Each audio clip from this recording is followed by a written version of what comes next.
Good morning, students.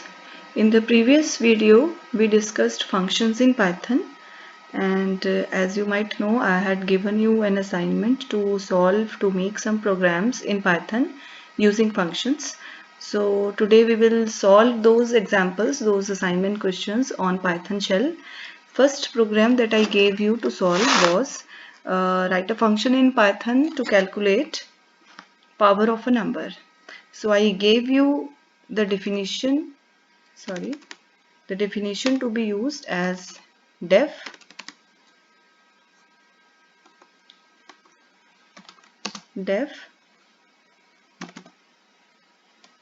power x, and it will take two arguments, base and exponent. Okay, so we will make this program. It is very simple, as the function is going to calculate power of a number, base comma exponent.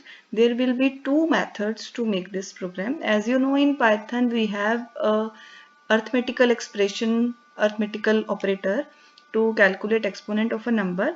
So you can directly use that operator if like base and exponent are given to us. So we can calculate the result.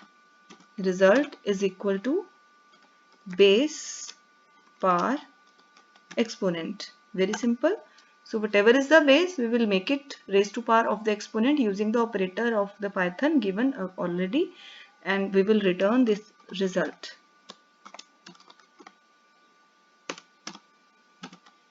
That's it. This is the complete function. Now you can call it whenever you need it. Okay.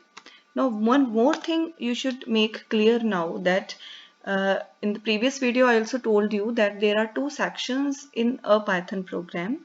One section we are already working on that, in which we put on our functionality. Okay.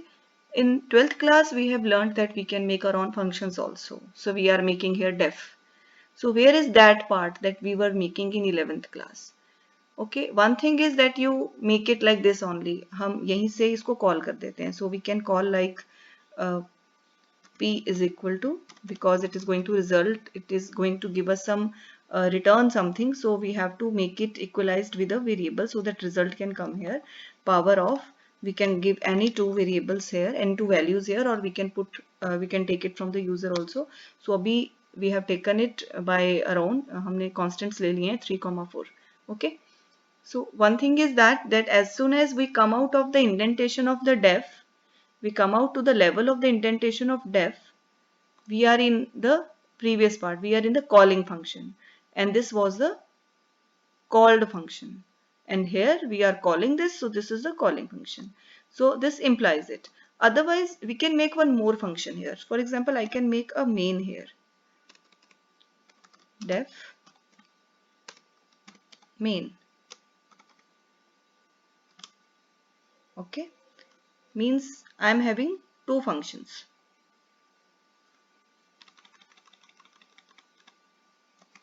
I am having two functions, power and main. Main is that function which we were using, which we were making in the 11th class also, means all the things in the one window. Okay, and this a new thing. So whatever functions except main we are making, we will call them from main. So I make a power function, sorry, it is power x. So I call it from main. Okay, now we will print the result so that we can come whatever is the result. Power is equal to, or result is equal to P. Okay, now we will have to call only main. The last line of these type of programs will be this. So we will call main. In main we will call power function and print it, and power will do the required functionality for us. In this main function we can have so many functions called. So this is the main part of our program, which is going to call all the functions which are required, or do all other types of inputs and outputs which are required for our program. Okay, like this is taking 3 and 4 as input and giving printing P as output. How this 3 and 4 converted to power, converted to P, it is depending upon this function which we are calling from main. Okay, Now we will run it. The result is 81. Simple. Okay, so what does this mean? This function, main function, is responsible for input and output. It is taking 3 and 4 as input and giving P as output. How this 3 and 4 converted to P? It is from another function we are making.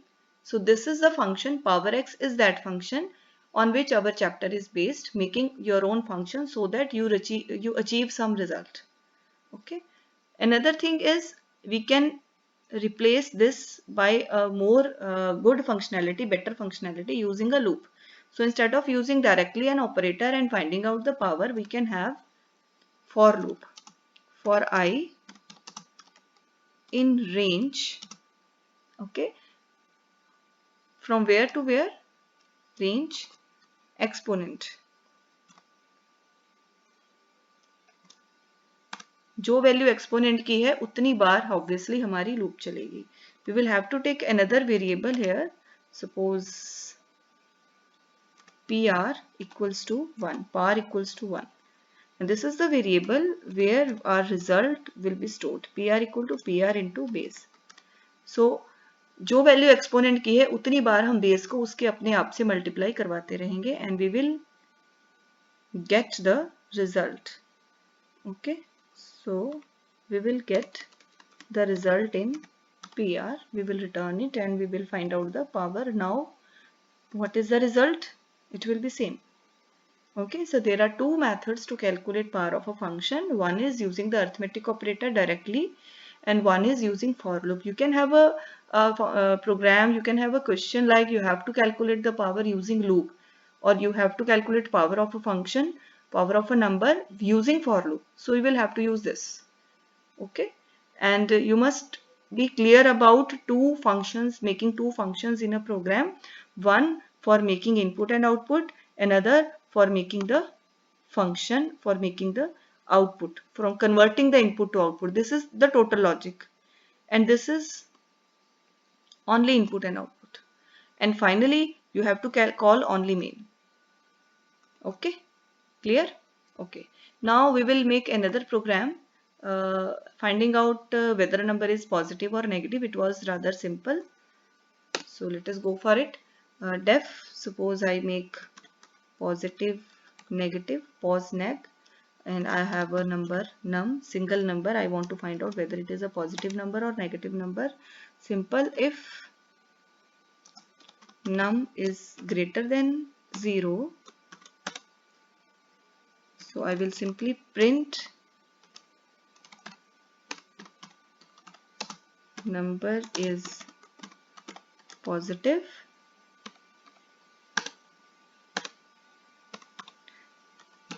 else print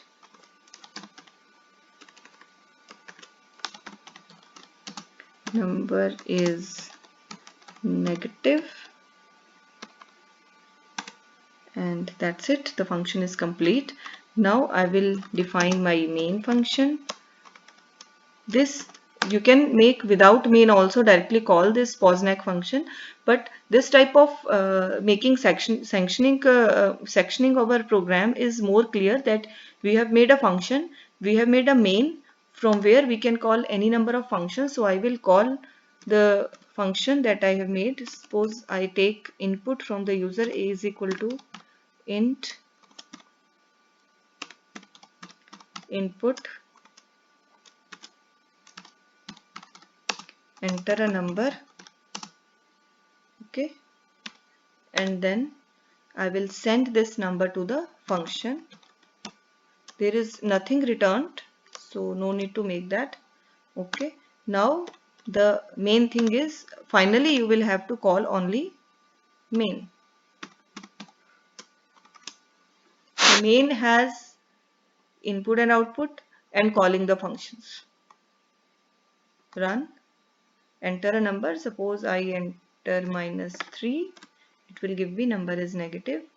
Again I run it, I give it 7, it will give me number is positive. Clear?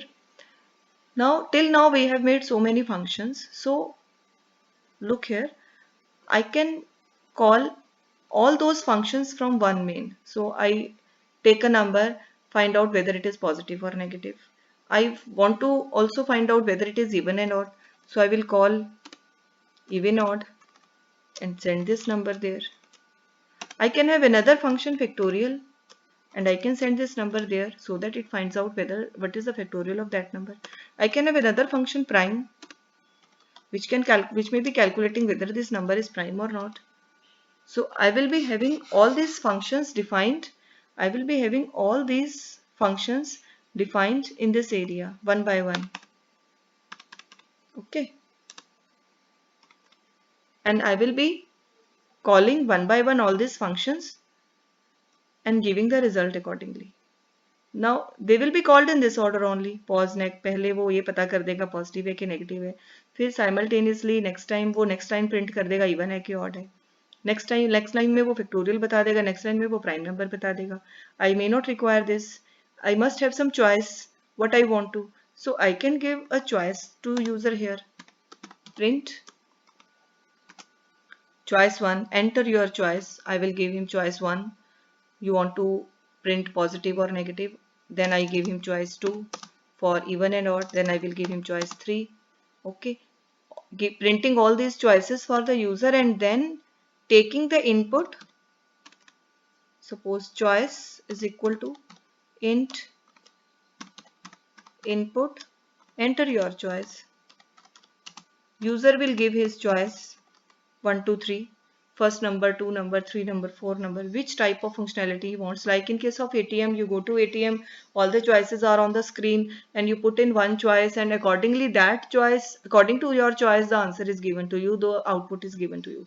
So whatever the choice will be, if now we will put an if choice equals to 1. If user has chosen for 1, suppose in one number we have given here positive or negative. So calculating whether a number is positive or negative. So in choice 1, we will simply call this function posneg. So all the functionality is there in this function. The value of a will go into the function. It will print whether the number is positive or negative and that's it. Then if the user has not given this, it may have given elif choice equals to 2, then the next and so on. So it will become a multiple choice, or you can say a menu driven program in which you have given so many choices to the user, and according to those choices the user is able to find out the answer, and in any circumstance your program is not a bigger one. If all these functionality would be here, like positive negative का सारा code यहाँ लिख दें, choice to even odd का सारा लिख दें, factorial का, prime number का, the program will become very big and it will be difficult to find out errors in that because the logics are totally different for every type of function. And if we are making different functions for different programs, all those functions can be debugged individually also and you can find out the answer. Now I want you to understand this thing and complete this program for me, giving all these choices to the user, same, even odd, positive, negative, factorial and prime, entering one number from the user, giving him 4 choices, taking his choice and then giving him answer according to his choice.